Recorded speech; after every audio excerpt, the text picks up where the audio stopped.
I've had too much chicken wings in the past. So when she says, yo, go and try these chicken wings, I'm like, okay, fine, sure, whatever, but I'm not gonna be a big fan about it. I have these things. It comes in this like lime, like ginger sauce. Oh yeah. Oh yeah. My face is on the fucking floor. I'm like, oh my god, bro. And they had this like tataki kind of thing with like this meat and this like vinaigrette. So I was like, oh, dude, it is noon and I could ditch this fucker right now. And dude, just go get I'm like, dude, like I went to a white people bar. Yeah. It was in North Van. It's like this like ferry tourist spot. They had a fucking PB&J burger.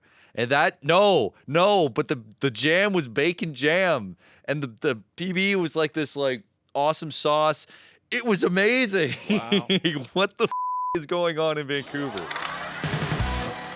Welcome everyone to TTK. Yes, it is back, and I'm finally back from Vancouver. You may not notice, but I do actually have a tan. My name is Seb, and along with me is Dimitri. Dimitri, how was it like just being in an inferior city? It's fucking awful. It's absolutely terrible. Having been to Vancouver and having grown up in Toronto my entire life, I am so endlessly jealous that you spend even a modicum of time in that beautiful, beautiful province. I literally walked out of the airport. Yeah. You can ask Matt, our producer, and one of our cameramen for this. First thing I said, I want to move here. Yes. Because it was breezy, beautiful blue skies. I got some bad news for you, buddy. What? That's what every other person who ever got off a plane said there, and that's why the real estate prices are what they are. You know what's funny is I had multiple instances of this. I'm like, okay, well, like surely there has to be something that compels people to move here in some sort of fashion. On like 5 separate occasions, I'm like, oh, okay, I get why people move here. Yeah. I don't get why they pay the real estate, but I get why people move here. It was like I went to a great restaurant. I'm like, the people come for the food. I went on a beautiful hike. People come for the food, and people come in. I don't get why they pay the prices, but you know, I get it. I think they're willing to pay those prices because the quality of life is something else there, man. Dude, fucking honestly. goated. Vancouver is absolutely. I mean, BC is goated, but Vancouver is fucking sick. It's a walk. Also, I love that like 3 minutes ago, someone told you looked a little bit tanned, and it's your whole fucking personality now. Do you? No. 3 minutes ago, someone's like, "Hey, Seb, are you a little tanned?" And now he's like absolutely running with it. Let it be known is because I get bullied as hell every time I do short form. I'm looking at you producers in the back for being pasty white on our camera for short form. So I just get bullied to shit, guys. I'm sorry. Yeah, but so if I get a tan, I'm running away with it. Dude. Yeah, sure, take those. Either way, besides obviously MSI going on, we'll get to that in a minute. Yep. Past 2 weeks for you, decent in Toronto. Weather's been shit. 40 degrees basically every day because again. Have you done any biking? Oh yeah. Yeah. Yeah. The only, you know what's fucked? So I am like a summer hater. Like anyone who knows me knows I'm like I love the winter, love the doldrums of December, loathe the summertime, right? There's one thing I love about the summertime, and that is I'm an avid cyclist for those at home who don't know. Oh, really? It's almost like you wear your Rafa fucking hoodie every time you get on camera. I love biking. I love cycling in just like the fucking worst treacherous July heat. Like feels like 41 baking. I don't know what it is. It's just this masochism that I just love. But anything else, like going out and doing like going grocery shopping, going to work, going anything in the summertime, hate it, despise it. I don't want to ever leave my house. Except when it comes to like any amount of physical activity. Like going for a run, going for a bike ride, playing like fucking pickleball, whatever. It's super sick. Love it. Let it be known I'm very happy that you wear deodorant. Because I have you biked to the office before? Oh yeah, but like because if you're willing to put yourself through that kind of shit, you must smell like absolute. No, brother. But like, keep in mind, my bike ride to the office is 40K around. Like I shower and change when I get here because I get here in my cycling. Yeah, that's yeah. I don't like. I could never like. I live in Etobicoke. I live in. I have it's 20K one way. Yeah, so it's a good thing we got the shower. Cause, it is. It's goated. That would be awful. But continuing on with the Vancouver discussion, yes, I did just return from Vancouver. We just came back from MSI. MSI Mid-Season Invitational, I believe that's what it stands for. Mid-Season Invitational, that's what the kiddies call it nowadays. It is... is it still mid-season? Not really mid-season. It's still an invitational, but it's not really still... It's in is July, it still an invitational? Well, part of it is.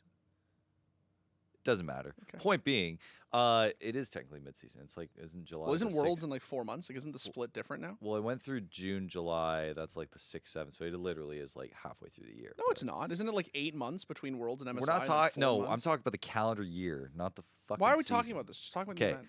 It was incredible, an absolute baller event through and through. Many, and we'll get to this in a bit. Many saying the greatest MSI ever, but we're not alone in this discussion because, of course, we have our boy who is also with us at MSI. We got Mr. Sean Wetselaar from Paris, Ontario. Speaking of pasty white, Yeah. Yeah, no, listen, okay, I actually am a little bit tanned, but I am blasting softbox white light at my face, and I look pastier than ever. See, I can say that's a lie because I remember multiple times in the press room being like, Sean, you're looking a little red there, bud. Yeah, well, that's how it goes. You look a little red, and the next day you look a little more tan. That's part of the process when you're this pale. Oh, shit. Well, I mean, Matt's also burnt to hell. I think we saw that. Matt got a sunburn every day. I don't understand. He wore sunscreen every day. Sometimes we were outside for 10 minutes. Like, we were mostly in the stadium, and he got sunburned every day. It was amazing. He's allergic to the sun. Matt is English, The sun. and he's not from like southeast England, which means he like mustard gives him a tan. Like, Closer. Yeah. Either way, Sean, before we get in the thick of it, I mean, dude, what was your thoughts on Vancouver, like, as a city? I think we both really enjoyed it. I think we both got our fill of coffee, that's for sure. Yeah, Vancouver was amazing. I loved it, and it was an incredible event, incredible city, first international league tournament in Canada ever, and it absolutely delivered. It was so great. You said it's like one of the most, like, maybe the best MSI ever. I think it's the best MSI ever free. Like, people are saying it's one of the best league tournaments ever, period. I was gonna say the same thing. Yeah, it's definitely up there for me. I don't know if it's number one, but it's definitely up there. It was amazing. Yeah, I mean, we talked about it a little bit also back then. Yamato famously, or not famously, I mean, Yamato put out a tweet regarding the run. First thing I do want to point out, 6 silver scrapes throughout the entire bracket. I That's thought we like, had 9. What? It was 9 silver scrapes. Oh, I'm not talking about play-ins. I mean, just maybe. Oh, the tournament had 9 silver yeah, scrapes. like play-ins was also insane, but like Crazy. through main brackets to like silver scrapes and like I don't want to say it got tiring, but like every time, Sean, you and I went out there, it was like the crowd just interacted, all the lights went up. Like, it was never a point where like, yo, it got old because all the matches were insane. Yeah, there was even more silver scrapes. You're not counting play-ins, where Yeah. there were 3 more silver scrapes in play-ins. So I think it's 9 total over the course of the event, which is crazy. Yeah, I think Yamato's tweet was he was one of many people to point out that this is one of the craziest events we've had. It's the most silver scrapes at any league event by like a wide margin. I was saying before we started recording, I mean, like, this is a new format, and there's way more best of 5s than previous MSI, which was 3 best of 5s, right? And then there's way more best of 5s at Worlds, even, because it's a giant double elimination bracket. So there's way more opportunities for silver scrapes, but I think no matter how you slice it, it's one of the most competitive league events ever. And that was awesome. It was so much fun. Go ahead. No, you know, it was kind of funny because we were talking about the format. Now, I am a huge stan for double elimination. I actually, because it's been... Is there anyone who's not? You'd be surprised a lot. But we were talking about it in the press room. It's like, okay, this format is obviously fantastic. It's been so good for a lot of different games, but to see it come to League of Legends, to be able to do so well. And then we're talking about, oh, well, what would it look like at Worlds? And so there was someone else in the press box who was like, oh man, like, I would love to see it at Worlds in a way where it's like we just have like some group stages where like everyone kind of plays each other, and then it basically reseeds into like a double elimination bracket based off the results. And I'm like, so TI's bracket. Yes. So you really just want the greatest event in the world to be played at League of Legends. That would be Worlds. sick. And I think that would be quite sick. Unfortunately, Shaw, we did ask. Well, I forced you to ask whether or not there is any changes as far as the world's format to bring it into double elimination. I don't think they're. Yeah, Yeah, I asked Brett Laudenbach, who's one of the folks running League Esports at a roundtable. I just said I know Riot has been firm about single limit worlds, but it's been 6 months, so has anyone had a change of heart, basically? And yeah, the answer was no. I think, well, it was a diplomatic no. I think Riot is very committed to worlds being single elimination, and for better or for worse, that's how it is. But Yeah. I'm really happy that we do get this giant bracket with all the best teams in the world. And I mean, there's increasingly an argument that in some ways, winning MSI is like almost harder than winning Worlds. Worlds has more teams, right? So it is like it's more competitive in that sense. But the fact that, Gen.G and T1 play a generational winners final, and then there's the possibility of the run back. And we've seen that happen multiple times now, I think, at MSI, where there's been these runbacks thanks to the lower bracket. That's crazy. That just obviously can't happen at Worlds given the format. So. Imagine Riot steals everything, but from fucking Dota, except that. The good parts. Yeah, I know, right? Yeah. Imagine just steal TI's format. What do you like? Come on. I mean, there's no harm in it, right? Of course not. More games, more competitive. So if I remember correctly, it's like their reasoning for it. We're not under embargo or anything, so I can say it.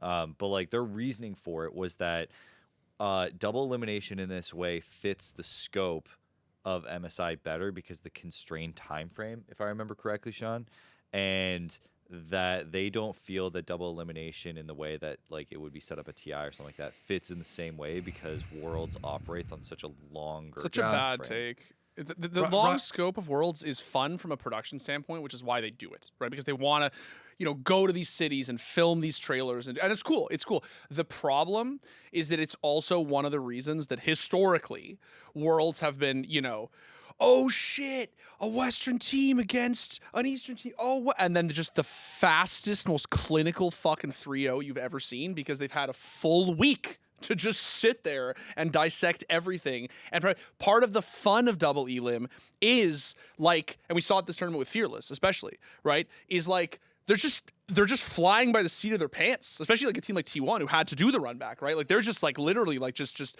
playing, drafting, playing kind of in this fugue state, right? And the first time they get to look up, it's like the event's over, right?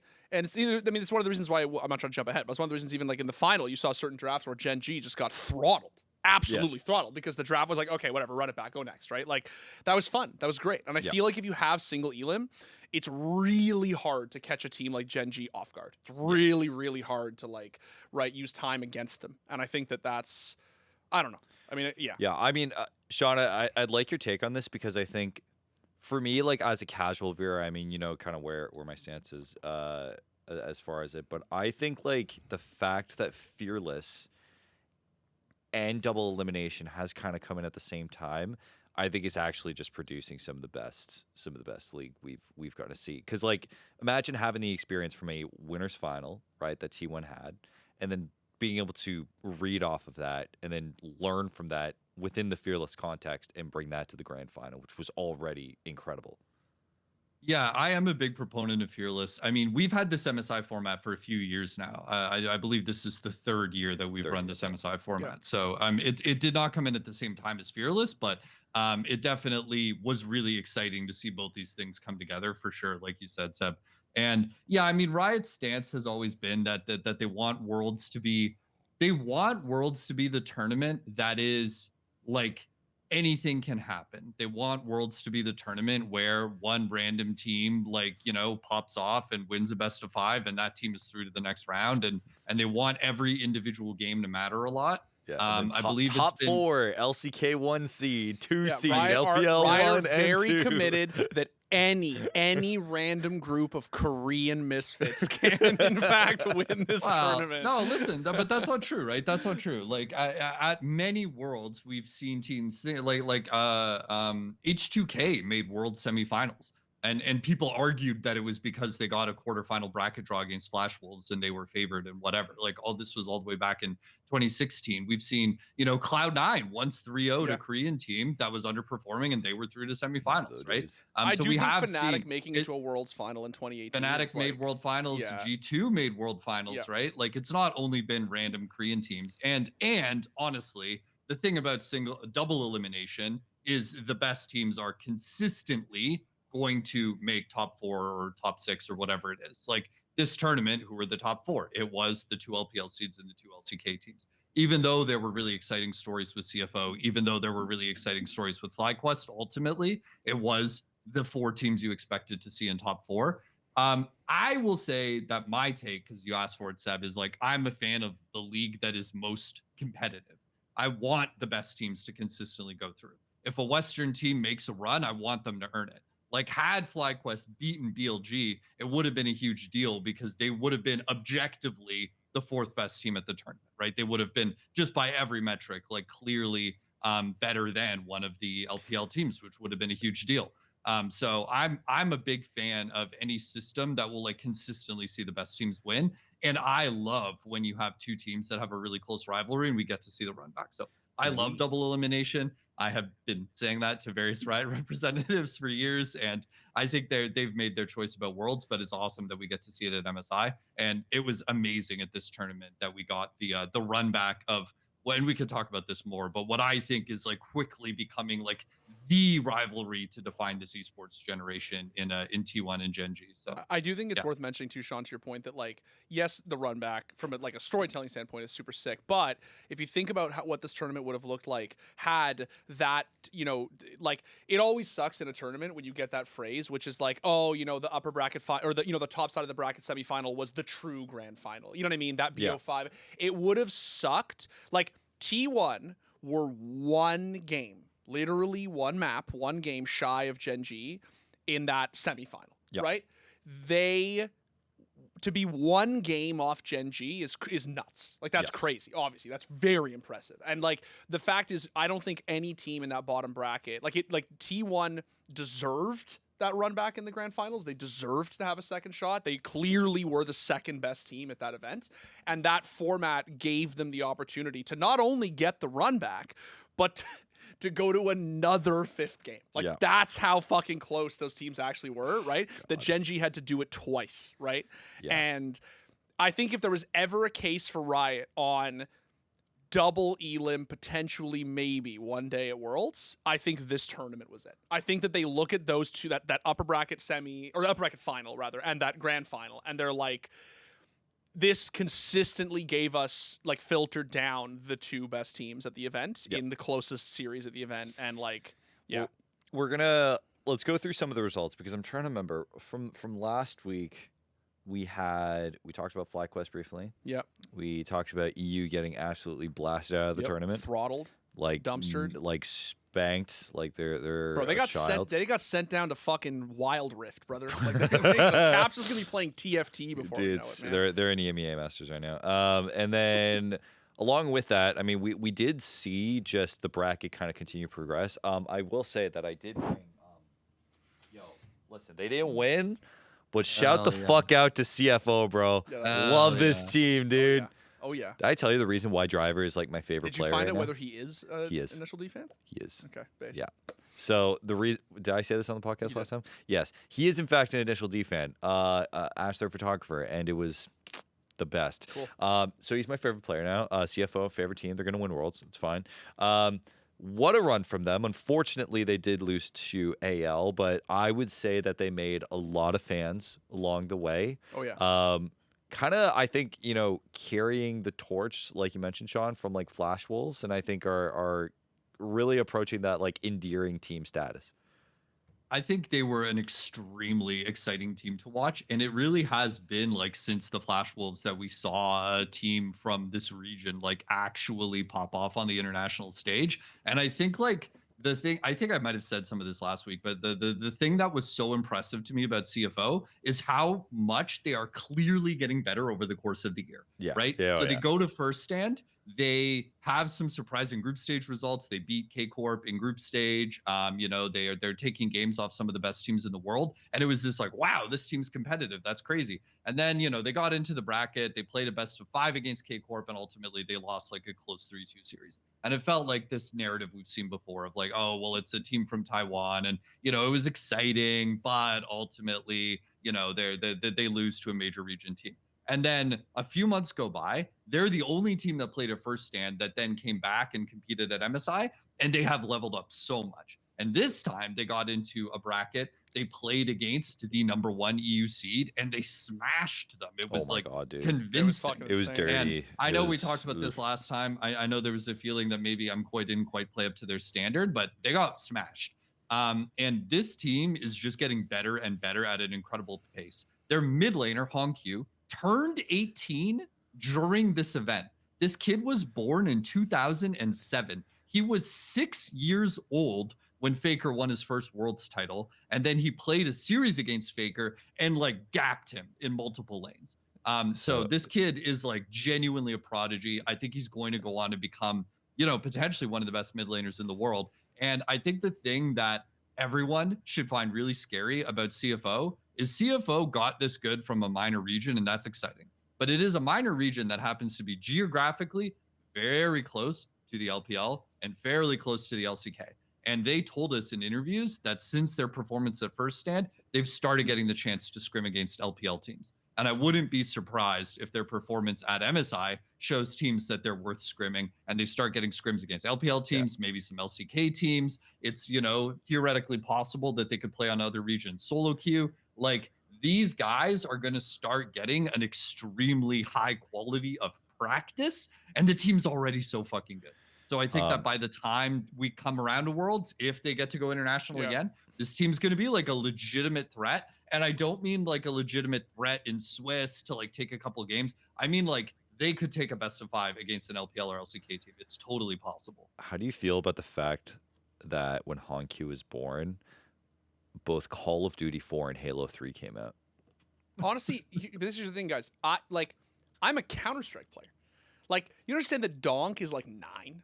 Like, you guys, like, I see this every day, every year. This is what I was about to say. How fucked is it that Hongq, it's not his age that's stunning.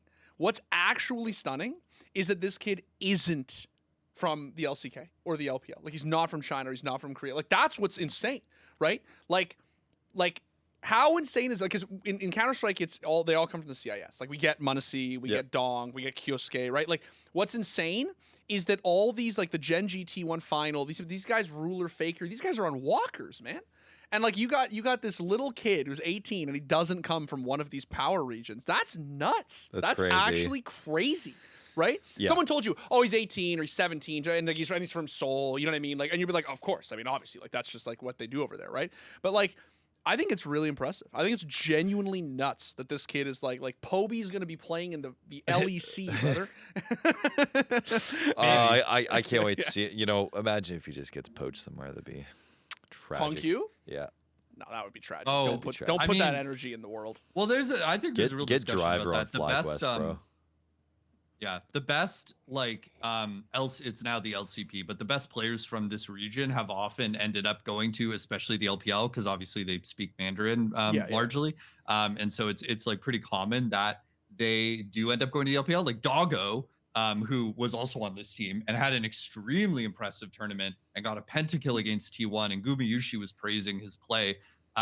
He played in the LPL for a while. Now, he had really bad results in the LPL. He really struggled, honestly, and he's kind of finding his form now that he's back in his home region. But like this has happened. It's so conceivable that Hongq gets, picked up by an LPL team in a couple of years and then spends a few years laning against like Knight and all these insane mid laners in the LPL and, ends up getting really, really good. And Shanks, right, who had an incredible tournament. Yeah. That's possible. I would love to see him have success in his home region. I think that's what we want. Yeah. That's what we all want. Did we'll see.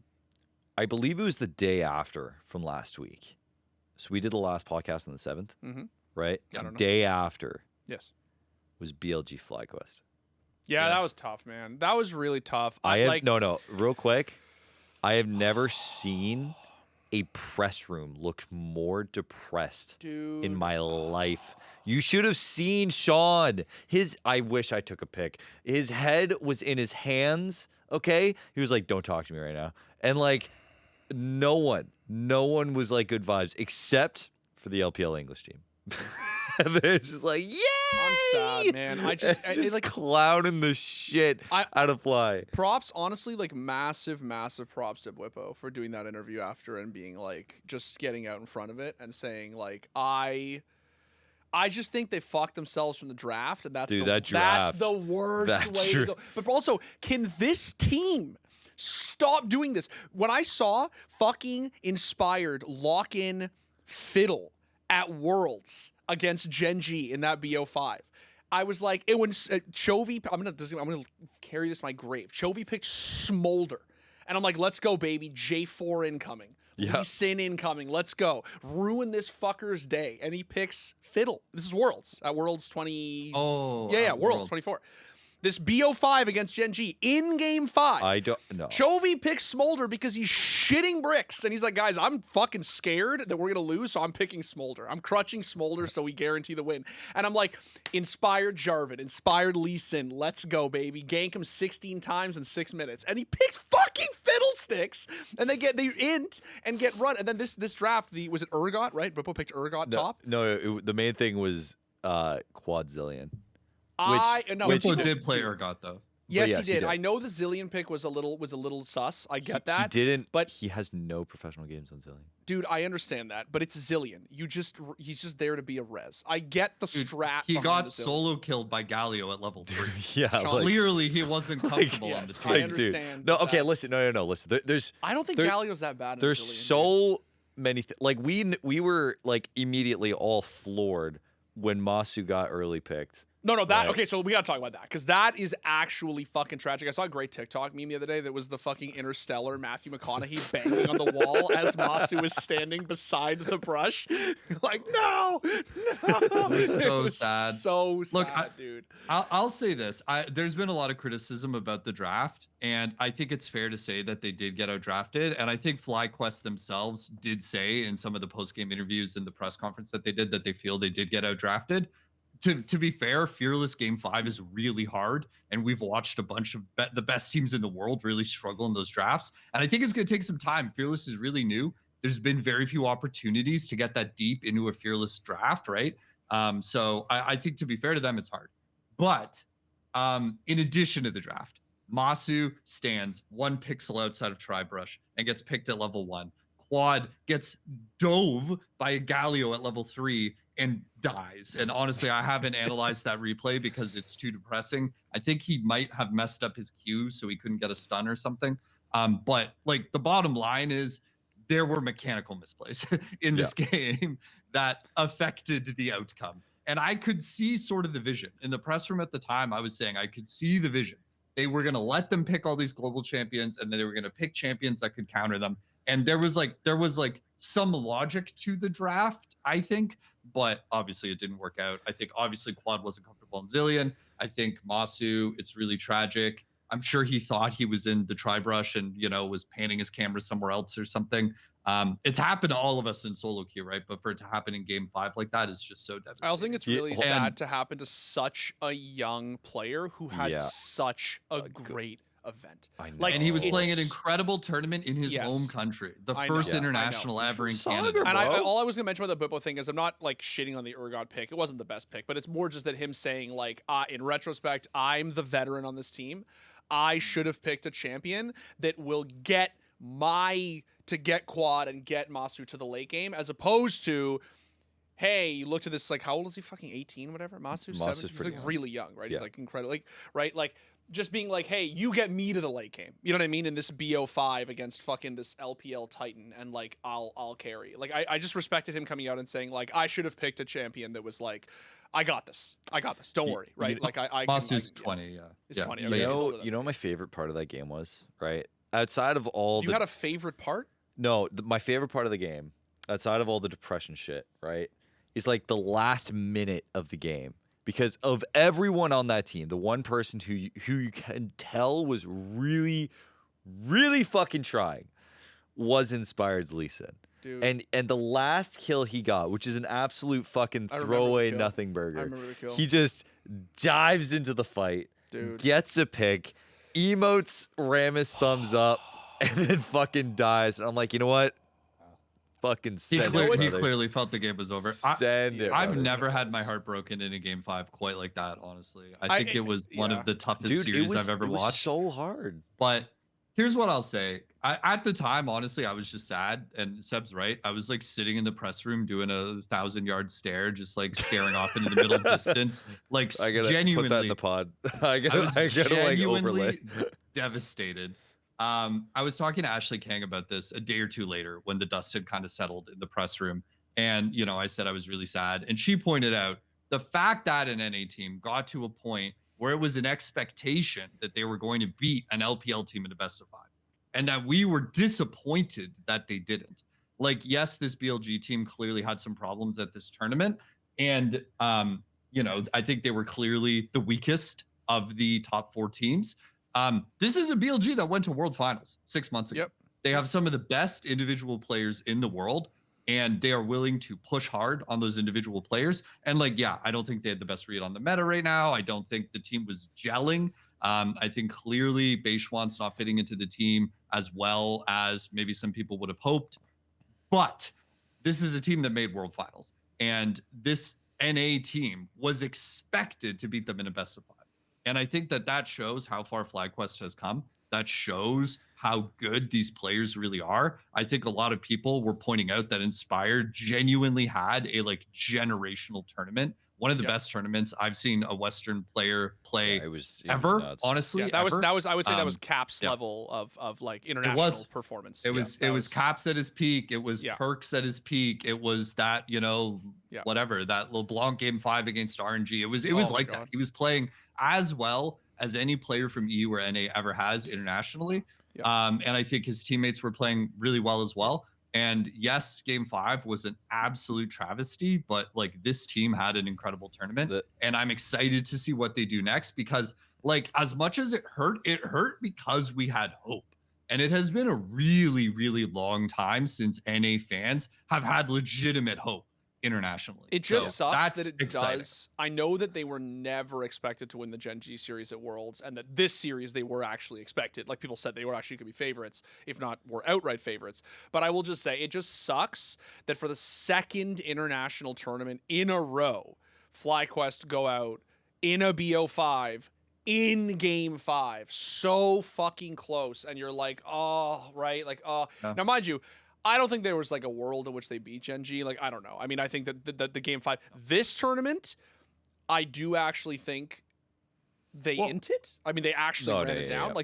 They just. I want to. No, I'm not being mean. I think that's a key facetious difference, though, Dimitri. Because I was at both series in person. I was there in Paris when they lost to Gen.G, and I was there in Vancouver when they lost to BLG. I was sad when they lost in Paris. I was disappointed, but I wasn't depressed in the way that I was during this series. And it's because no one thought there was any chance of them beating Gen.G.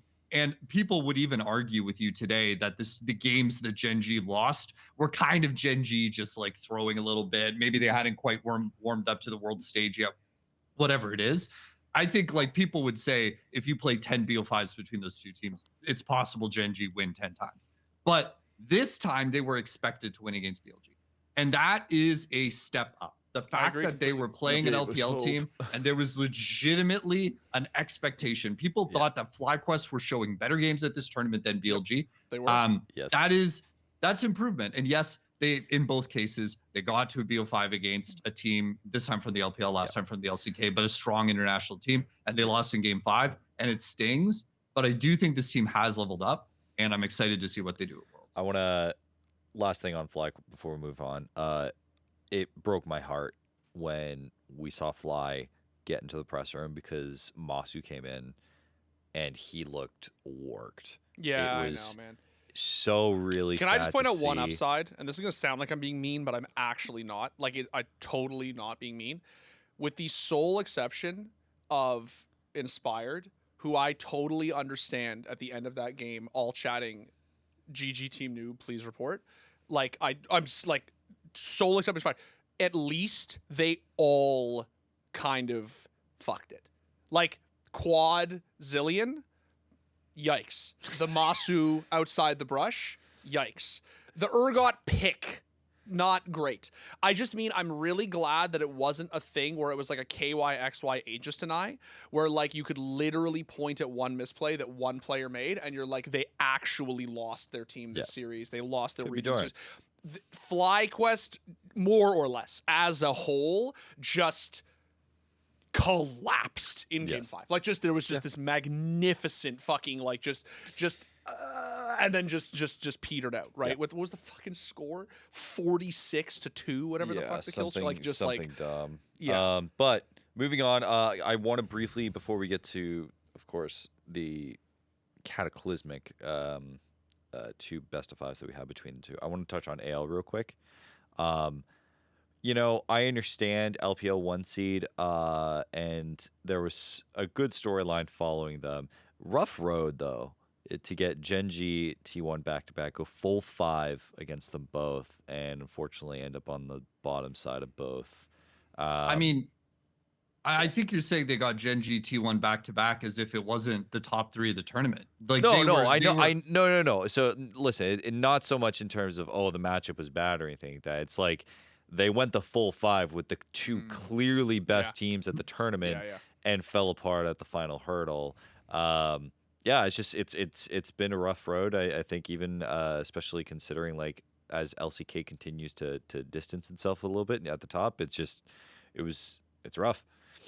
If anything, Seb, I think what I would say is going into this tournament, there was a legitimate fear from the international League of Legends community that the gap between the LCK and the LPL was bigger than I think it actually is. I think that at first stand, the distance between HLE and every other team was insane. And I think there was a genuine fear that, like, given HLE just ran roughshod over first stand, and it was like, it looked as though they were playing scrims on stage. It looked as though there was like absolutely no competition, that the LCK teams were going to rock out of this tournament, obliterate everybody. And then the only interesting story might be between Gen.G and T1.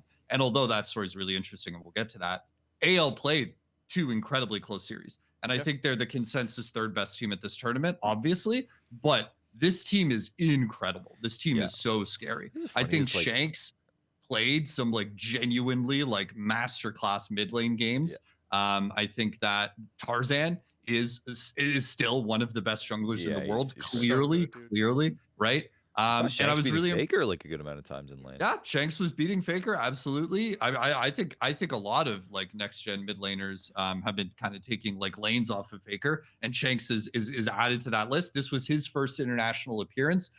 Their bot lane, I was really impressed by Hope. I think Kyle is actually an incredible player. I think he and Tarzan together as a support jungle kind of duo have been like unbelievable to watch. So this is an exciting team. This is like a genuinely really exciting team.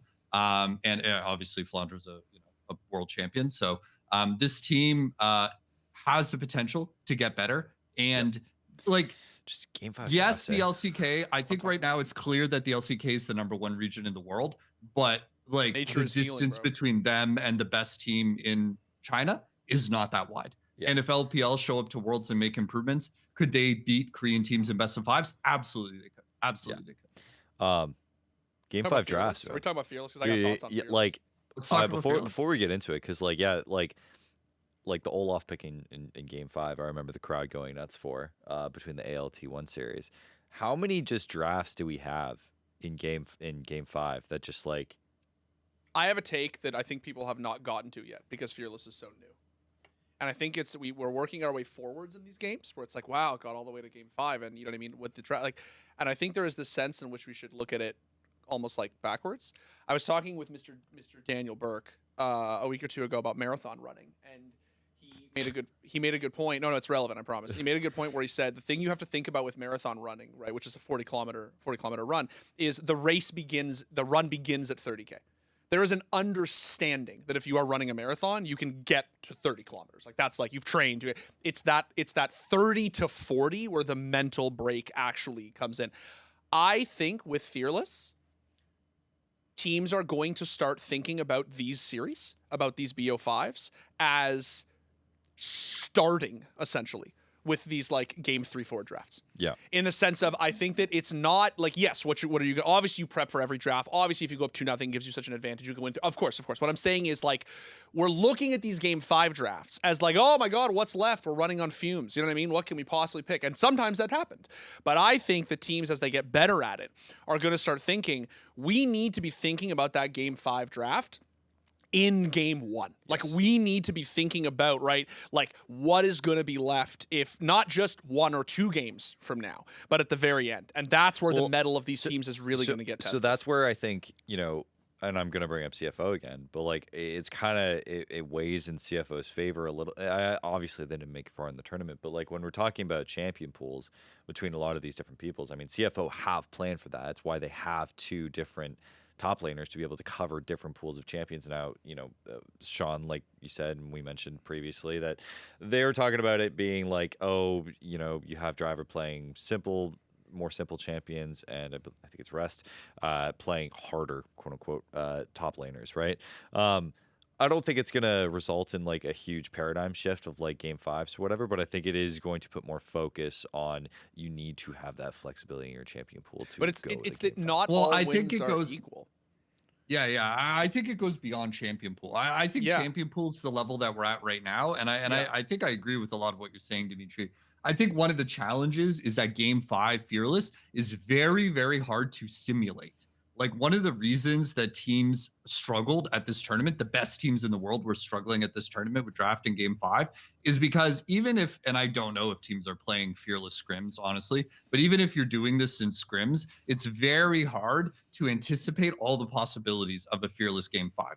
Like, if anything unusual happens in games 3 or 4, which it did in many cases, it's very hard to know, oh, I'm going to get to game 5 and Jinx Enchanter is going to be open. So we're going to play a, you know, Jinx Lulu bot lane, and that's going to allow us to play team fights this way. You can't really predict that, right? Yeah. And I think that's one of the challenges. Right now, a lot of the best teams in the world do have deep champion pools. One of the big strengths of T1 over the last 3 years has been their champion pools, right? The fact that their players can play a wide range of things. And it's true of a lot of the best players in the world. To be like consistent in league for the last 7, 8 years, it's been true that you need a deep champion pool because the meta will change and you need to be able to play it. So a lot of these players can play many, many, many champions. But the next layer is like, are you picking that champion in the right situation? Exactly. We already talked about Whippo taking responsibility for that Urgot pick, like, and whether or not the Urgot pick was correct in that situation. Whippo is an excellent Urgot. Urgot is a pocket pick of his and has been for years. Inspired is a very good Lee Sin. But you're not necessarily drafting it in the right situation. And I think we even saw, although they won both these games, Canyon picking Nidalee in game 5s, a lot of people that understand the game at a really high level have been saying it was an insane position to pick Nidalee both times. And it, you know, it kind of worked out. They ended up playing perfectly and they were successful. But I think like you may start seeing game 5s not just be about, do I have access to a wide range of tools in this position, but do I have access to the right tool in this position? Now, and that's something teams need time to figure out. Let's get to those grands, dude. Let's get to this fucking double whammy match of the goddamn century between Gen.G and T1. 2 best of 5s back to back, 1 in winners, 1 in grands, and it's popped off both times. Like you mentioned, it very much is a case of these are clearly the 2 best teams in the world, not even fucking close. And we had almost everything in this. We had outplays, we had insane drafts. We'll talk about the game 5 fucking grand finals draft in a moment. And crazy stomps. Like, to go on this Fearless thing, like that game 1 of T1 in that grand final. Oh my god, dude. Jesus fucking like Christ. 20 and 3. Absolutely. Like just that wombo. Remember that wombo, the last one where they got caught? Like, just sit, alt tab out. Alt tab out if you're Gen.G. Jesus fucking Christ. Like, just absolutely savage. The crowd, Sean, was spectacular. Incredible. Like, incredible. It was so fucking loud. The nosebleeds. The like, what you would still have like be $1,000 in Maple Leafs games were all full. Like, everything was full. Everyone was there. Even as I walked through the concourse, I don't know if because people bought seats or whatever, you had people like standing at the rails and shit. There were so many people that were invested in this match because really more than anything, like the aura was in the air that it felt important. That it felt like we were watching something like spectacular. Sean? I think we were, absolutely. And I think, look, here we go. Let's take a moment and say shout outs to Canada and esports, because when we have events here, we fucking show up. Yep. The audience in Toronto is always great. The audience in Vancouver is always great.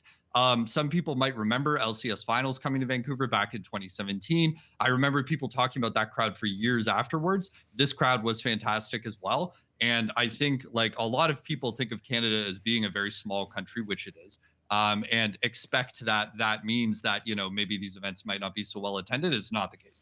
People absolutely turn up for these things. A lot of people traveled a long way to go to this event, but also locals absolutely will turn up at every esports event. And it was so sick to see another like great Canadian audience just going absolutely nuts. First time there's been a big international league event in Canada, and it was amazing. We talked to Azale, and he was saying that it was just really special to be casting an event in Canada, and he was seeing Azale signs in the crowd and stuff, which is really cool. And I think it was an amazing crowd. But I mean, Seb, I think, you know, to transition to the gameplay, there was a sense that we were watching something special, and I think we absolutely were.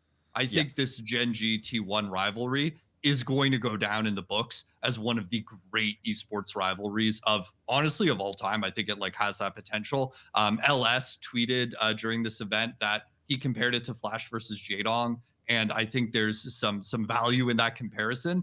And I think we really have some absolute titans of the game. And I think especially when you look at Faker versus Chovy, it's such an exciting matchup. And I think we've now gotten now the ruler's back at too. Worlds. Like that ruler's matters. back. Listen, it matters because going into this event, both Chovy and Ruler kind of have some unfinished business with Faker, right? Yeah. Faker interrupts the JDG Golden Road at Worlds and beats them in this critical Worlds best of 5 and stops the Golden Road short, right? We get that all roads lead to me moment that we're still talking about 2 years later. And then the same shit happens to Chovy the following year. His team is ascended. They are supposed to win. And then they lose to T1 in a best of 5.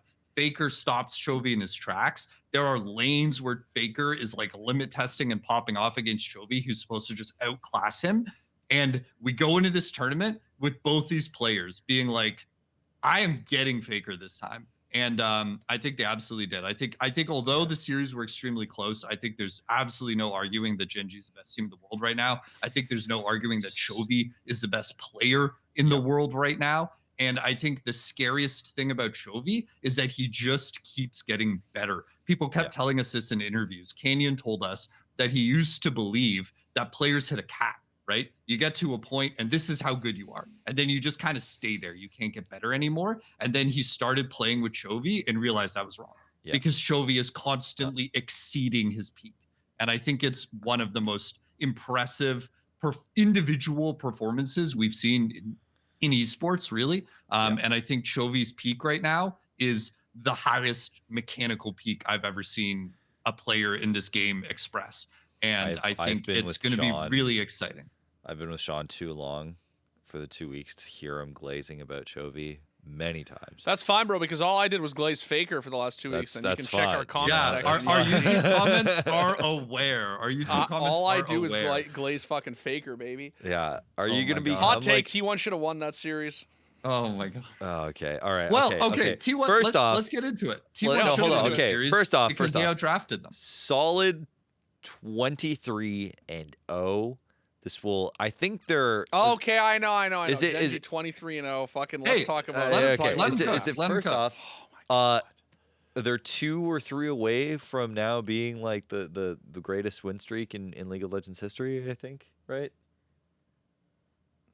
I think the sound cut out for me a second there, but you're asking I think they're 2 or record? 3 series away from having the greatest series streak in League of Legends Plumbers history. and fucking handymen, bro. What are you talking what about, brother? The fuck? What? Are you kidding? I'm all right, listen. Okay, all right, yeah, dude. Forget about a raw number of games or whatever, because this isn't games, it's series. They've won 23 series in a row. They're crazy. They're crazy. This has never been done, okay? Yeah. Like this has never been done in the history of the game. We should take a moment to recognize it. There have been teams that have had undefeated domestic regular seasons.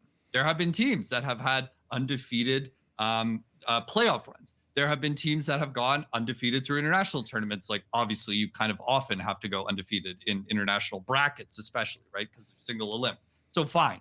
But there has never been a team that had a perfect domestic season, a perfect playoff run, and then a perfect international tournament. This sounds like a great recipe. Full seriousness, this sounds like a fantastic fucking recipe to not win Worlds, by the way. This sounds like Gen.G are checking every fucking box to not win Worlds. Because was it you that was like, oh, no. Or maybe it was Sean. I was like, no. The whole point is that T1 can't win MSI. I said this motherfucker. I said this to and props to Sean. He did say it on the episode last week. He called out my Slack. I was like, you guys don't believe, man. You guys think this is like, oh, they got Doran, Guma's benched, it's fucking over, and like this is right when they hit that down peak, that's exactly when T1 do the T1 thing, and they fucking bounce back. They're gonna get Zeus back in time for Worlds. You mark my fucking words. They're gonna get him back, and they're gonna run it back, and they're gonna do the three-peat. And Chovy is going to be in the mud, Oh my boys. God, dude. Chovy is going to be the mid laner for G2 this time next year. You mark my fucking words. Oh, no. No, but okay, that's hard memes. Okay. But what is not memes, and we should get into it. Let's get into the drop. I think there is, and I don't just mean the obvious, like, oh, it's 5 games, of course. I think there is a very real fucking world in which T1 win that series, and I think you can point tangible things that they did, individuals and as a team did, that spelled their demise. Are you a believer of the idea that Doran threw Game 5? Okay. Here's what I will say about the Doran thing, because I think we got to talk about it. We got to talk about Doran. Yeah. Doran had a fucking insane tournament. Absolutely insane tournament. He also had a very, very coin flippy tournament. Before that series, there were games like we talked about the Ambessa int, right? When he ulted into that was the upper bracket final, right? But when he ulted into fucking 4 of them in Game 5, right? And inted, that was tough. That was hard. But like this guy carried this team through certain games. Also, some games where you're like, all right, didn't have a lot of impact, right? And that's really tough when you're filling the shoes of Zeus, who basically never had a bad game in his entire career. It's tough. Well, it's tough. Okay, that's bullshit. Brother, that's not bullshit. It's not bullshit. Dude, Zeus, how much time did Cadril spend in 2024 rooting for Zeus because he was the new iteration of the Shy? Yeah. The thing because is, he would absolutely sprint it down, bro. Brother, even when Zeus ints, he finds ways to make impact for his team. I'm telling you. I do think it's true that Zeus is an extremely clutch player, and I think that when you look at T1's international success during this UFGK roster, Zeus coming through in important games is obviously a big part of that recipe. Huge part of it. And I do think he was good at playing from behind. I think all these things are true. Here's what I'll say about Doran.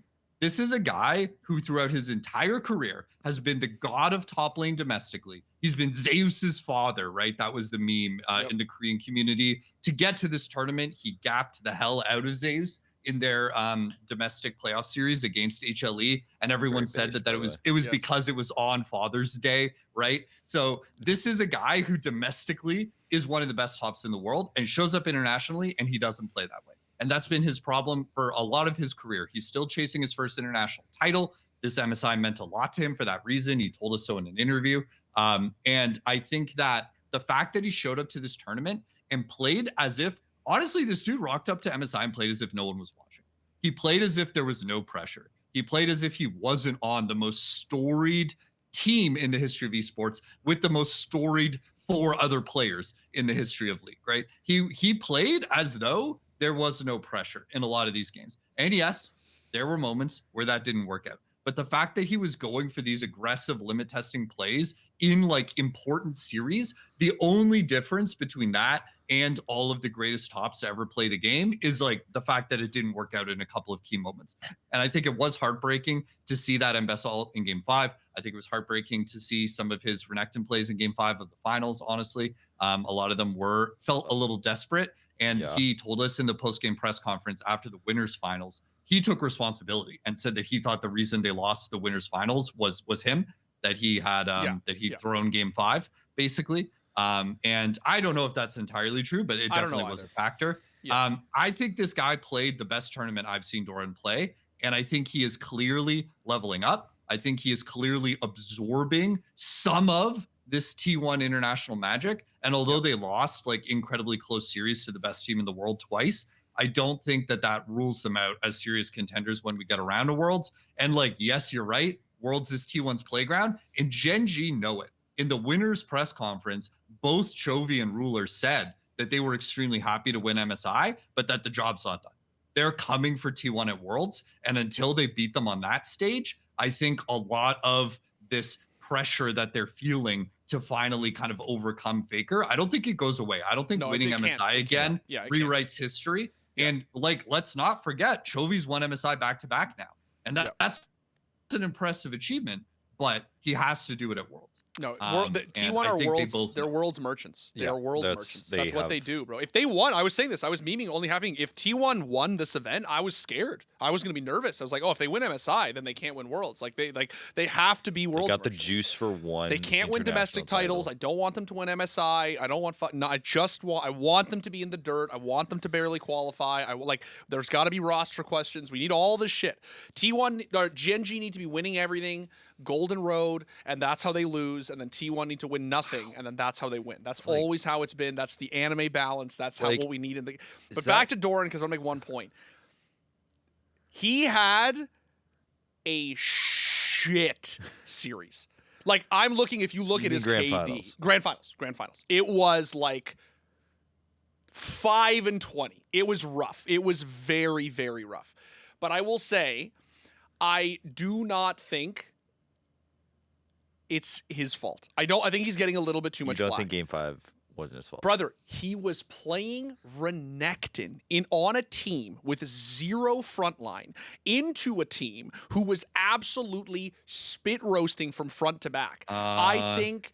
I'm not saying he didn't run it down. I literally was in that room an hour ago doing a react talking about that Renekton top lane play where he visibly you literally watch him go. Yeah. Owner Viego ults out, being like, we're disengaging, right? And then he literally fucking just like that. I agree. What I'm saying is that I think he took the Renekton to deny the Renekton Nidalee combo, which is fine. But I don't think that he looked at that champion in Game 5 on the big stage, Grand Finals, and was like, that's the champion I want. That's the comfort pick I want. I want to carry it. I think he took the Renekton because it was the right pick to deny it to Gen.G. And I think that the top lane dive gone wrong did more damage to that game than literally fucking anything Doran could have done. I think that fucking dude. Everyone's talking about how Doran inted. No one's talking about how Guma was a caster minion after that fucking tower dive. I want to point out, because we are running on this for a bit. I want to talk about Gen.G, their Game 5 draft, and what ultimately led them to win. Literally, Sean looked it up in the middle of the fucking series. Duro had a total of 6 games played on Pyke. Imagine picking Pyke into Carrier. They weren't even. Yes, also biggest balls. Imagine ever. But also, it was not just the fact that he didn't play Pyke. He didn't play Pyke domestically, like in LCK or anything. He picked him in challengers. Yeah. This is the only 6 times that he actually picked Pyke, and he pulls it out in a MSI Grand Final Game 5, dunks on Carrier. Yeah, that credit actually goes to Dimitri from the LPL English cast. He went and looked that up. But yeah, I mean, I think it was obviously a flex against Carrier, who is one of his idols. I think we do have to talk about this Game 5 draft. Because, Dimitri, you're saying Doran didn't necessarily want Renekton or think of it as a comfort pick. I mean, Renekton is his 3rd most played champion of all time. He's played a ton of Renekton. He's extremely comfortable on the champion. To be clear, I'm not suggesting he's not comfortable on Renekton. I'm saying that if you look at the rest of T1's draft and you look at Gen.G's draft, I don't think Renekton is the champion to play there. Honestly, I disagree. I think Renekton was like an extremely safe and consistent top laner all through the tournament. And I think that when you look at this draft as a whole, everybody in the press room, many people on social media were all saying that T1 gapped this draft. I agree. That T1's draft was far stronger. You look at this Gen.G draft, and even putting aside the fact that Duro hadn't played a single professional game of Pyke outside of challengers, like Canyon is picking his signature Nidalee into a composition with hard CC on 3 members, 4 members if you count Caitlyn traps, and a Karma. Like, when are you supposed to ever land Nidalee Spears? How are you supposed to play these skirmishy fights with an Aurora Nidalee into Renekton, Viego, Ari with a karma support. Like, literally, how are these fights supposed to be possible? And honestly, I kind of felt this way about game 4 as well. What I was saying, and I think a lot of people were saying heading into game 4, was that T1 drafted comps in both games 4 and 5 on match point that were easy to execute, simple and straightforward, and Gen.G had to play perfectly. And I think that when you look at this team, the thing that is uncanny about Gen.G is that in both games 4 and 5, and like throughout this crazy run of 23 series, they just play perfectly so often, or nearly perfectly. And the fact that they were able to make game 5 look so one-sided with such an unfavorable draft is really impressive. Yeah, it's real quick. Last points on Gen.G versus T1, Dimitri. I think that the biggest fucking flag from that draft, I think you could look. I looked at Canyon's Nidalee and I was like, nah, he can make this work. It's like the worst Nidalee game in existence, and he can make this work. I saw Duro lock in Pike, and I went, congratulations to T1 for winning MSI. And I'm not saying that because he doesn't play a lot of games on him. I'm saying that because he picked Pike with MF into Caitlyn fucking Karma. And not just any Caitlyn Karma. Fucking Guma and Keria. 4 world championships fucking between them. Like, literally, I saw that pick, and I did like a double take. I was like, they just panic picked a Pike. Like, they didn't know what the fuck else to do, and they just absolutely locked in a Pike because they were like, shrug. Guma was up 12 CS to 3 after as you should be in a Caitlyn Karma wave into MF Pike. And then T1 lane swapped, and they got tower dove top. And Ruler gets the double off that absolutely fucking gorgeous. Ruler fucking gapped the shit out of Guma in the last game. Huge shout out to fucking Ruler. The MFE, rewatch the play, it's insane. The MFE into the Q to get the double kill. Like, both kills go the way of MF in a 4v2 dive. It's so important. Honestly, man, the game was over. I literally looked at that tower dive and I was like, GG. That's it, GG. Yep. That's it. It's over. Now, it's not true because there was a lot of ints after that were pretty brutal. But I will say that bot lane gap in the draft, to me, was the craziest blunder. Like, that was the most insane. I cannot believe that Gen.G, it is one thing. It is one thing to say, oh, we have to play perfect, quote unquote. We really have no. And then another thing to say, brother, we are playing MF Pike into a 2-time Worlds winning Caitlyn Karma. We have to be AI. We have to be the chess computer to play this lane. Like, there's no mistakes at all. And the fact that not only that Gen.G won, but that Ruler carried.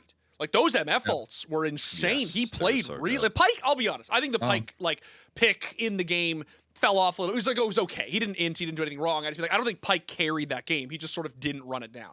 But I think that Ruler hard carried that fucking game 5. And like, I just watched do I think T1 should have won? Yes. Because I do think they fucking ran it down. Just absolutely ran it down. But I do think that, like, draft-wise, the hat comes off to Gen.G, because if they can win that draft and they can win that bot lane against T1 in a game 5, which T1 have the game 5 buff. It's like, you can see it. You can see it on Faker's little fucking above his health bar. There's a little buff, and it says game 5. Sure. And it's him doing this.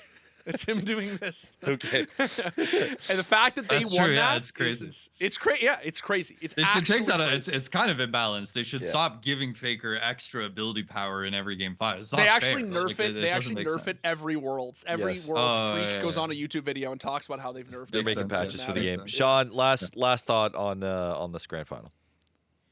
I mean, yeah, for me, it really just, it comes down to the history of these teams, and I'm so stoked about this rivalry. Like, these teams have played each other domestically a lot. Chovy and Faker have played each other domestically a lot. I think the stat going into this series was that in individual games, Chovy and Faker were 61 and 61.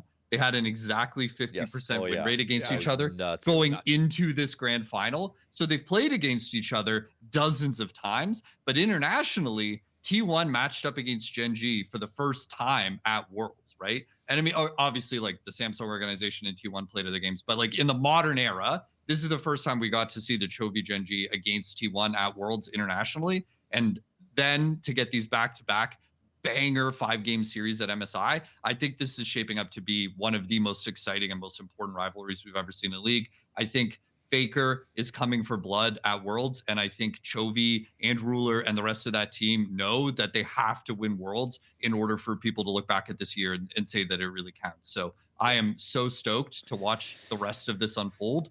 And yeah, I'm fired up for Worlds, honestly. All right, man. Well, thank you so much, Sean. You can enjoy your lovely. I don't know if you bought any beans from Vancouver, but you can enjoy your new fountain pen that you did buy in Vancouver. Did buy a fountain pen in Vancouver. Yes. Yeah, we're into fountain pens now. By the way, shit. Seb's getting me to waste money on silly purchases, and he was ultimately, that's what I do. That's what I do. He won. Yeah. Yeah. Anyway, all right, man. Thanks, guys. This was Have fun. a good one. Peace. Bye. I also got a bunch of shit from MSI as well. I got one of the Poro plushies. Oh yeah, nice. Cheryl loved that. Was super happy, and I got this. This was the literal last one in stock. Okay, what is it? The merch lines were stupid. Oh, yeah. When I was at the Valorant thing, it was crazy. Actually, crazy. Like it was unheard. Like I had to wait in line for like an hour. It was crazy. And I'm media, and I didn't. No, I got a mouse pad, bro. Oh, no. Oh, that's nice. Dude, check this out. Star Guardian mouse pad, bro. Isn't that a vibe? It's cute as shit. There was that Kaisa and a Collie? I think that's Like Collie. Collie? Yeah, a lot of Collie stuff there. There was also like a Collie like cook shirt or whatever. But yeah, this is sick. Love to play a Collie. I'm gonna probably be rocking this at the office or so. Nice. You know, I wouldn't take it to the office, man. Someone might steal it like they did your CS:GO mug. Fuck off. They did. The only reason why is because for whatever reason MSI didn't have mugs, and I told Riot this. I was like, mugs though would be kind of cool. Could be on the Score Esports podcast. I'm just saying, bro, listen, I got a Rocket League mug for a reason, dude. Riot. Just saying, you want this on the pod? That's what you got to do, man. But yeah, no, MSI was great. Really, really like probably one of the best trips I've been on. For let what alone it's worth, like wish I have regrets about not going. I wish I went. Yeah. Well, Yeah. I did get to talk to Cadrel. Yeah, I did, and the goat. He's the goat. I got because you were talking about him earlier today. I got the Captain Flowers follow on Twitter. Oh, shit. Great guy, Dude, he's a goat. awesome guy. I glazed him hard this morning in the React because the caster call for Gen.G winning was so insane. And I gather that Captain Flowers is like moi, a big metalhead. It's a big metal guy. And apparently I've seen him, I think he's either on Twitter or an interview or something, he said that like it affects like his performance. Like he has this like very sort of like, and you can see it. Like he just has this. I thought his caster call for the end of the event was insane. I think Flowers is definitely one of the best casters in esports, but I think Flowers has the distinction of being the best North American caster in esports. I think he's the best from NA, brother. Yeah, I can agree with that. Yep, I can agree with that. Mainly because I literally asked him to his face while we were at the after party, which he's a real fun time to be around. Oh, he's such I asked him, I was like, straight up, how the fuck are you so consistent? He's like, dude, it's just I hold myself to a standard. Yeah. Like, there you fucking go, boys. That's how you do it. As a caster, I actually learned a lot from him. So, but moving on, because of course, it's not just a league podcast that we have here. It's as much not? as you guys like to. What? That's fine. We do have a bit of CS news. what? Really? Yeah, we did. happened? This happened last week. Broky is back on phase. The simple thing. I knew we didn't think it was gonna fully happen, but Broky is back on phase. A bit of a I don't know if you were paying attention too much, but the whole situation seemed a bit weird. It was like whether or not he was gonna join or not, and like I can't imagine being in that headspace. I got the article up, but can't imagine being in that headspace of like, oh well, you just got put on the shelf so we could have, simple, for the major and stuff like that, and having to come back on the team. It's like, yeah, welcome back, man. Like, it just, I don't know. It feels a little weird to me, but Here's what I think. I think that it does feel weird. I thought the whole thing felt weird, but here's what I'll also say. Speaking of MSI and League of Legends, people were drawing attention to Guma during the tournament, and they were saying how being benched lit a fire under his ass, right? Yeah. Obviously, the man's a 2-time world champion, right? One of the best ADCs on the planet.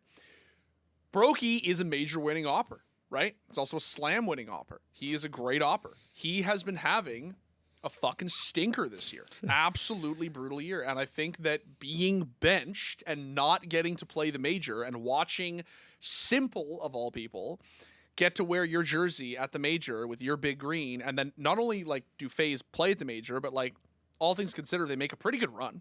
Like, yeah, I think they went above pretty and good beyond run. expectations. And I think that also they had the fans. They had that thing where they had the fanfare, they had the excitement. If I'm Broky and I have to watch that from home, I'm definitely pretty tilted. And I think this could do great things for him to get him out of his funk, whatever the hell it is. Because I think Broky is a really good opper. I think he's really consistent. And I think that he's had some horrible consistency issues this year. I'm choosing to look at the positives. And I'm saying I think that this guy could I don't think like people keep looking at this in the perspective of like, oh, but they just shelved him and now they're bringing him back and he's going to be like, you know, like indignant. Brother, they benched him because he wasn't playing good enough. Anyone with eyes could see he was not playing good enough, right? This should light a fire under his ass. Yeah, I remember because also along with it, there was like some weird stuff about how like there was no one actually buying, like attempting to buy Simple. Yeah. Like FaZe didn't put an offer in. I think it came out like that. Yeah, I would have to double check. But I it's believe just too expensive. He's too expensive. That's what it is. I right? think there was like one purchase, or like one purchase offer from, I think the article, whoever it was like there was one purchase offer from a team that wasn't even the top 50. Like, I understand because it's Navi, yes. Is he still contractually on? No, Navi, yeah. Yeah. Like, historically, Navi and CIS teams in general, whenever it comes to their top players, have immensely inflated buyouts, like stupid level buyouts. The problem is now you have a Simple that is performing and is showing willingness to play, but he's not on a team. I think there's this weird, like, and I don't know all the details around this, so I can't, because I've been watching so much league, I haven't been keeping up with the minutiae of the Simple situation, but like, I can't help but think. Yeah, here it is. Sorry, it's by Overdrive. I can't help but think that there is some precedent here. So if you go back about,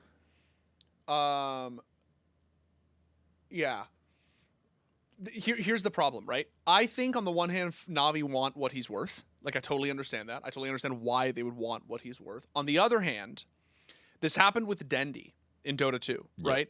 Where basically he had played for the franchise for so long, for Navi.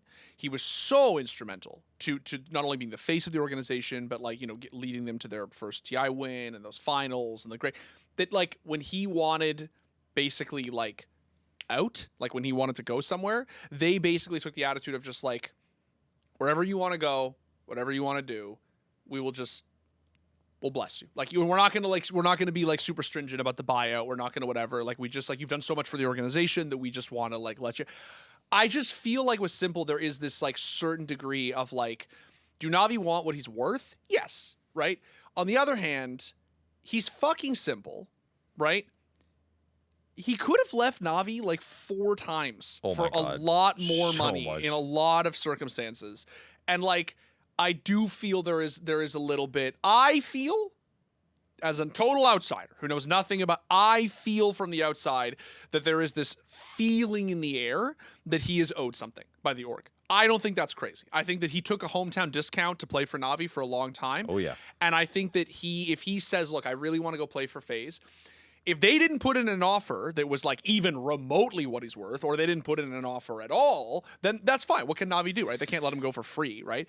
But I will just say that, like, I think that if Navi should have this attitude of just like, we can meet in the middle here. You know what I mean? Well, like, I personally, like, the reason why it's kind of tilting to me a little bit is because I see, of course, timeframes of esports careers as being very short. Simple may not be in his like prime, but balled out at this event. Like, he did really actually play really well. And there is not play up to Simple standard in my opinion. But play up to like regular human standards. Regular superstar standards, yes, right? Yes.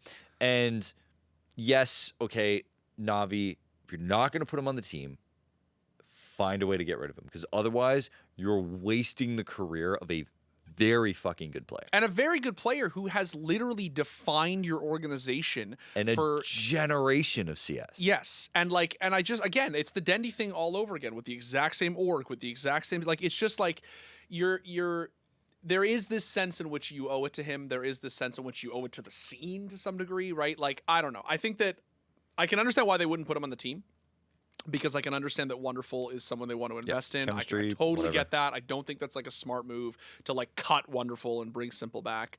I don't really think putting on Simple as a rifler is like necessarily the move. You know, he's not actually Zywoo, right? Like he's not. I don't know. I mean, maybe, but it just feels like. I think that they should let him go to a home where he is wanted and where he wants to go, and I think that they should let it happen. And look, if like I said, if FaZe didn't even put in an offer because they just don't even have any fucking money, then sure. But speaking of Navi, JL called it. Did this one? He gave him this one. Pop these ones up. I gotta put if this is a short form, I gotta do the GIF. You know, peace. What a fucking giga Chad. Was it the Launders tweet who was like, the man is 25, he won a major and retired? Like, what a fucking giga married, Chad move. Peace the fuck out, shitters. The game's dog shit. I'm gonna play fucking TFT all day.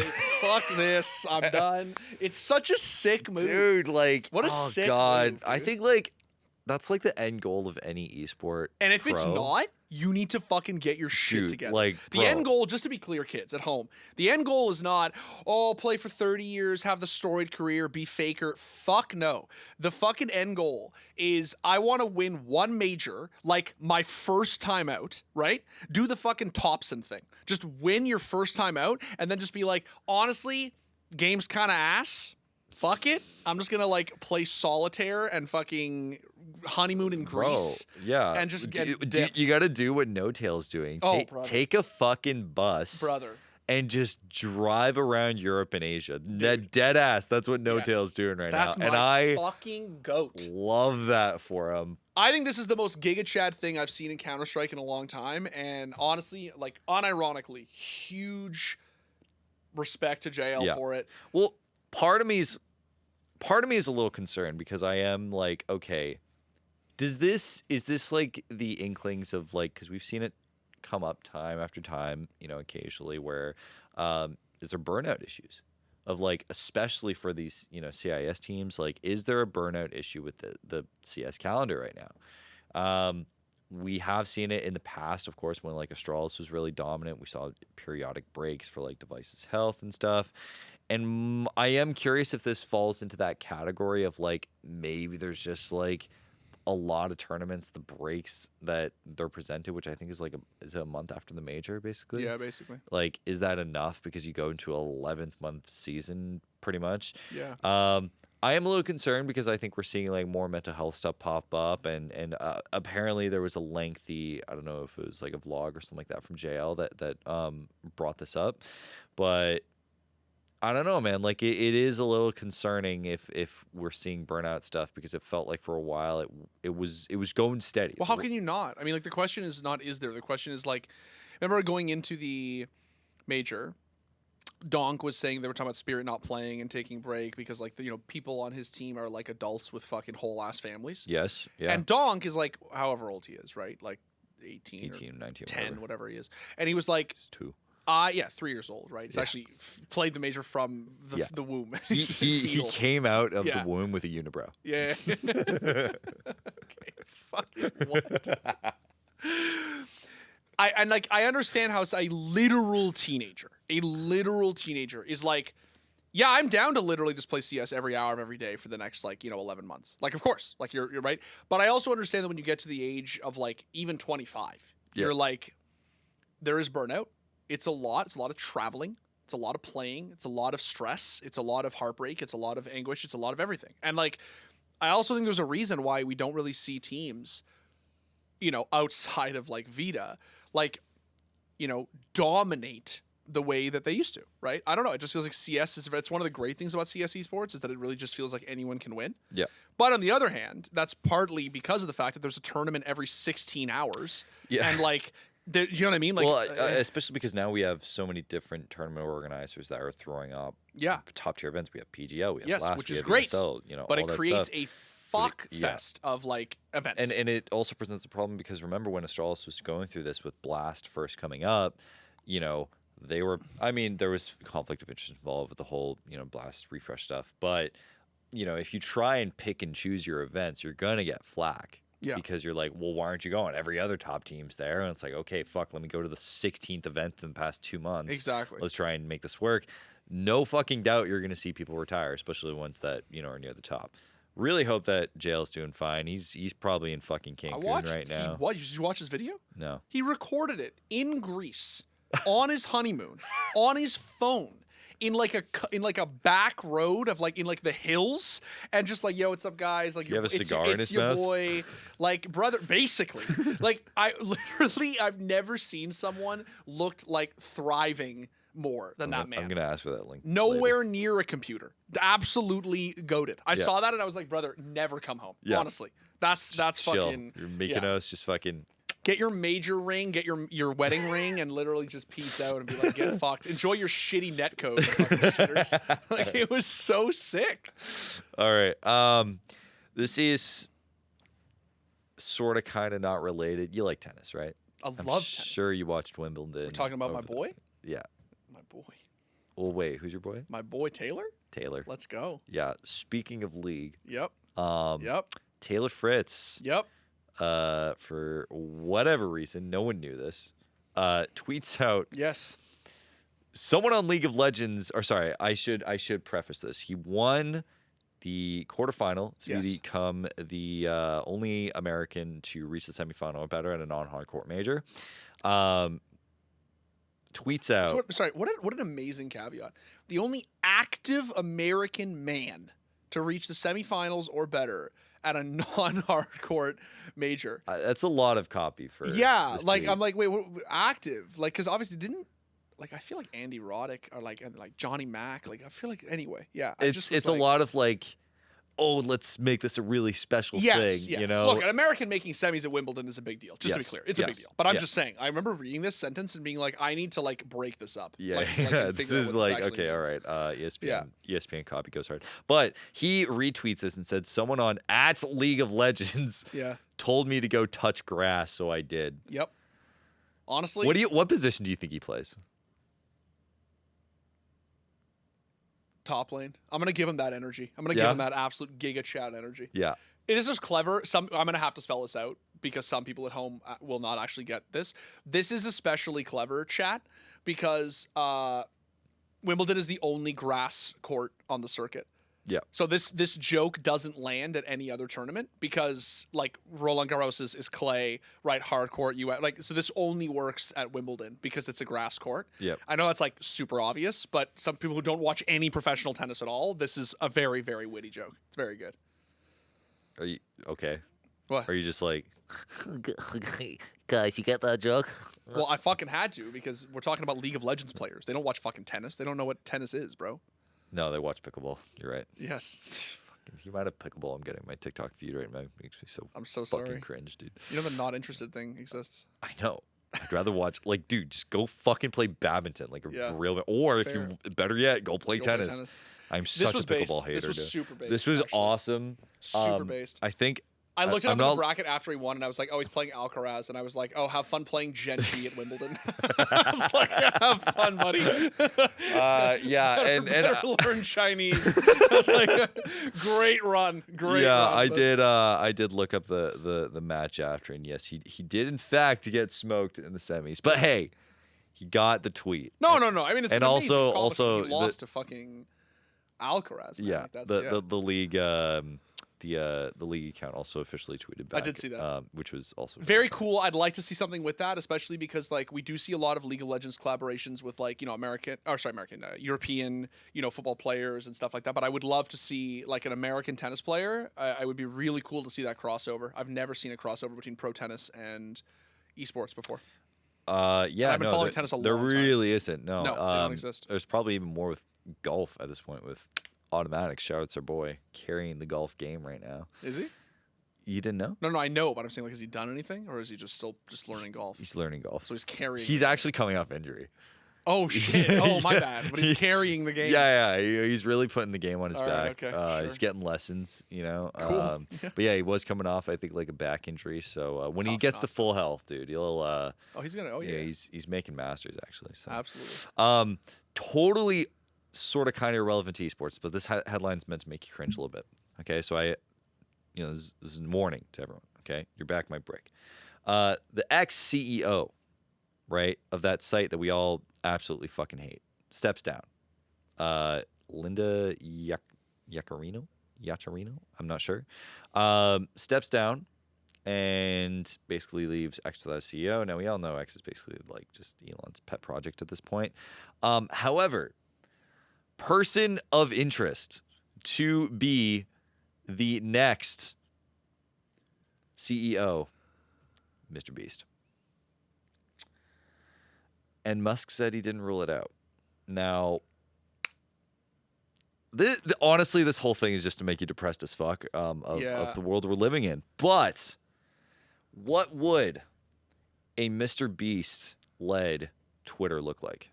I don't want to think about that at all. This is yeah. It would be like like every tweet would have like a camera pointing at me and some contest rules, and it would be like with that horrifying smile of his, and it would be like, I'm fucking good, man. Watch me to lead 100,000 banned accounts. There's one thing that I think is impressive about this. Genuinely, sincerely impressive. I did not think I could hate Twitter more. I truly thought this is impressive. This is honestly impressive. Hats off to everyone involved for making Twitter even more of a fucking hellscape. Dude, it is like, listen, I understand for those of us who, aren't on Twitter, God bless your soul. Yeah. You really truly live in better times. I tried to chat with Sean about it, and he says, I don't really use it anymore. I do got a Blue Sky account. I sometimes use that. I got some followers in that. I'm like, good for you, man. Yeah. I don't really use Twitter for anything anymore, except like esports, like update stuff. Like it'll just be like tournament scores or whatever. It's like a work thing. I don't really use it anymore. It's like the platform is so dead. Bro. Like I have to, and it sucks because it still feels like, I saw recently a good video recently. I can't remember who was by. It might be like, I can't remember who it was by, but they said how League of Legends really like. As far as like following the esports scene, I actually started off kind of on Twitter. It was like people went there to follow their favorite pro when they were going live, when they were doing like matches and all that shit. And it was such an organic way to like follow the scene back then. And it really feels as though nowadays, with algorithms literally fucking just choking your whole feed, that the algorithm doesn't lend well to like esports based content.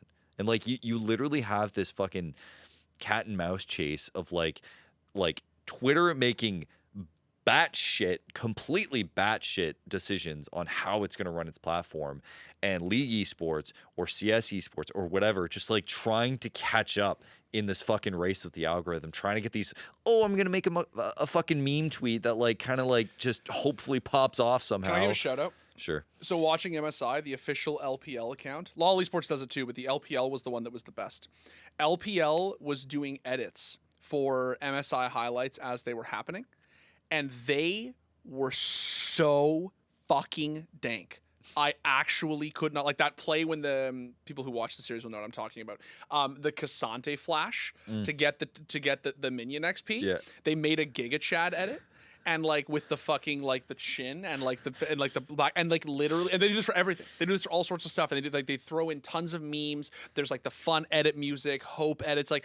And I realized halfway through the event where I was all of the depression around the death of Twitter just went away, because I was like, the TikTok esports content is so peak right now. It's so good right now. And it used to be that it was just like third-party creators, meme accounts making the stuff.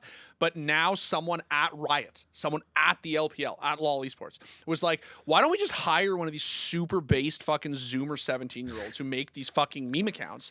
give them the keys to the official LPL Twitter account, and they'll just we'll just upload them over the course of the event. I never logged on to Twitter one time during the course of the event to find out anything, to see anything like at all. I still use it for CS because CS doesn't really have that sort of like governing. There's no LOL esports for CS, right? Yeah. But like I was so happy during MSI because it was like the TikTok, and they most of it on Instagram too, but like the TikTok stuff on MSI from the official accounts, goated. Actually goated. S tier. Yeah. So funny. So good. It was funny because when my girlfriend came up to Vancouver, suddenly her entire feed is just full of like League of Legends. Yeah. And like even like the little It's geographic, right? Yeah. Yeah. And like even little things like, the best of all time versus the best of right now versus like the best of blah, blah, blah. And I'm like, yeah, okay, like that's like, listen, if esports is gonna have to follow like the modern social trends of today and like the god awful fucking platforms that we have of today, at least like make it esports and like make it like fun and stupid. But it's also like, cool, like the Flowers caster call. Yeah. I used it in my React this morning because like they obviously Riot are the only ones that have the footage of like Flowers up close in person making his call, and like they upload that clip the next day, right? The emotions of all 10 players from Gen.G and T1 when the series ends. Yeah. And you can see like the pain faces, whatever. Like that's they make this content, they put it on social media. It's really strong. It's really good. Like honestly, I just the depressing thing is that Twitter is like dead, but the like not depressing thing is that like there's zero reason to go there. Like I just have I can't even fathom an idea why you'd ever open Twitter ever. For like it's like I get like there's this, like, do you know what dead internet theory is? No.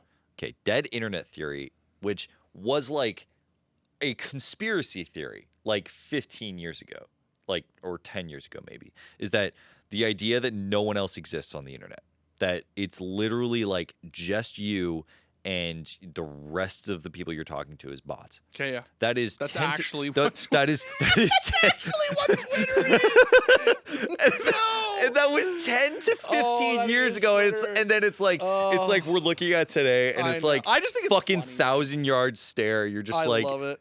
All right, look, we've passed my quota for talking about Twitter. I'm fucking done with it. But Let's like go next. we literally like I would go on this, like something about like a Dexerto tweet. Yeah. And it's just like someone with a blue check mark being like, what's your thoughts on this? Yeah. What do you guys think about this? Like engagement farming up the ass. I'm like, I'm done. No. I'm done. Get me the fuck Twitter, out of here. Fuck all of it. Yeah, all right. Go next. Shout outs though, because fuck AI. YouTube, our fucking platform that we have here, taking a stand. Standing on business. Okay. Putting in the work as I can try and get this fucking ad out of my way. Oh my lord. How do I get this ad out? Big. Yeah. YouTube prepares crackdown on mass-produced and repetitive videos as concern over AI slop grows. And they have kind of gone into this a little bit more, but basically the idea is that they want to just throw a fat smackdown on AI content. You're still allowed to use AI tools to help you. So if you're like using AI to like help edit videos or like help podcasts or something like that, you can still do that. But if you're using AI tools like, like a AI narration of a film, right? Hey, fucking ChatGPT, summarize this fucking shitty movie for me or whatever, and then you just upload it to YouTube. That shit they're gonna crack down on. Cool. The fucking really garbage, like, dude. And I don't think people realize like AI on YouTube is scary. There was I'll see if I can find it, but there was a set of music mixes that were going around that were essentially completely AI generated. But it slipped through the algorithm and got on everyone's feed. And it was terrifying because it was lo-fi hip-hop and no one could discern it from actual like artists versus AI slop. And the only thing that it had that was like really cool about it was it had a quirky, only lowercase fucking title with like a minimal kind of like aesthetic thumbnail. And we'll see if I can find it. I gotta find it. Was it this? No. Hold on. Oh shit. Hold on. Give me a second, boys. Give me a second. crap. Okay. I can't find it right now, but I will find it for the edit if this goes somewhere. But point being is that I'm so happy we're doing this.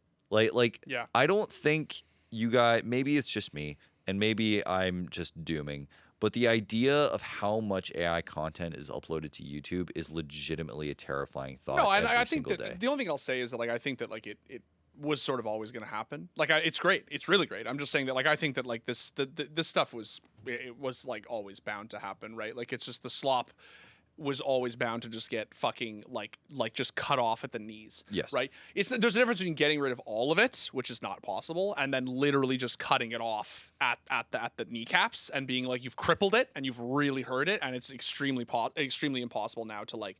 Yeah, I mean it's great. It's good to see, but I think that it's expected, to be honest, because yeah, I mean, with everything that's going on, I think like the Twitter thing, it's just completely infested. Like it's inescapable. It's like 80-90% of the content right now, and you really need to have like a close circle. And it's funny because I when I go to like Vancouver and I'm like, okay, I'm gonna go look at fucking fountain pens and shit, or I'm gonna go to a record store, right? I notice that all of the hobbies that I'm picking up are all like very analog. Yeah. And like only analog to like get away from the internet, get away from like my computer and all this shit. Yep. And that's only so because it's like become such an oppressive space through all this AI garbage that we've been seeing. And I continue to be like in a space where I don't know, man, like AI sucks. As YouTube continues to grow with all this stuff, like You at need least to- our platform is safe. Yeah, absolutely. I agree. Yeah. All right, what else we got? That's it. That's it. I Dude, guess it's such a good time. yeah. I mean, league kind of fucking took up quite everything. It does I do mean, that. you know. And I think we're like an hour and 40-something minutes, maybe. That so. does do. The league will do that. League will League take up will time, absolutely do space, that. energy. I don't know. Did I? Hope I streams. showed it right. The fan. I did show the fan. Yeah, you did. Let's show the fan one more time. Shout outs driver. Show us the driver, brother. My goat.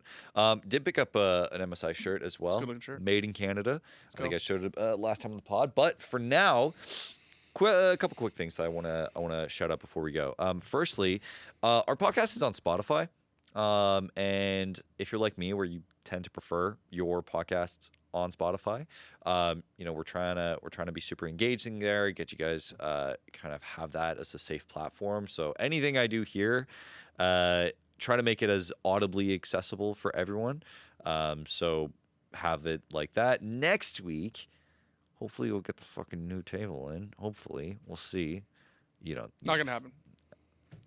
No faith, man. Nope, zero. No faith at all. I have faith that by the end of the calendar year we will have a table. Okay. I'm willing to go that far. I think that by December we'll have one. But by next week, are you fucked?